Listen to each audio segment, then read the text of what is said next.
నవీన్ మొత్తం తినేసింది, పిల్లలకు కూడా లేవు. ఇప్పటి వరకు 16,000 చిల్లర బిల్లు అయింది, ఇంకా పే చేయలేదు. ఈ 16,000 చిల్లరలో మొత్తం సీతాఫలాలు తనే తినేసింది. తింటది, మళ్ళీ వచ్చి ఏం తినాలో నాకు అర్థం కావట్లేదు అని అంటది. నాని ఏమైనా చేసి పెట్టినా అని నేను అంటాను. ఇది ఎప్పటి మామూలేను, నీరసం కాదు, దాని బూడిదే కాదు, దమ్ము అంట. అంటే సీతాఫలాలు తింటది, అన్నం తింటది, అన్ని తింటది, రోగం వస్తే నా దగ్గరికి వస్తుంది.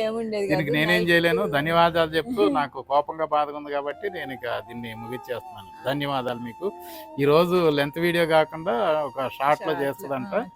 నీరసం అంతే, నీరసం అనే పదం తప్పు, దానికి బలుపు ఎక్కువ. అట్లాగే తిని అట్లాగే దమ్మని ఏడుస్తూ ఉంటుంది. మళ్ళీ వచ్చి నేను ఏదో చేయాలి, సేవలు చేయాలి, ఇవన్నీ రొటీన్ నా జీవితంలో. నాలాంటి పెళ్ళాం నేను వదలలేను, అట్లని దగ్గర ఉంచుకోలేను. ఇలాంటి పరిస్థితి బీవీది. మీరు కూడా అర్థం చేసుకుంటారని, క్షమిస్తారని ఆశిస్తూ థ్యాంక్ యూ.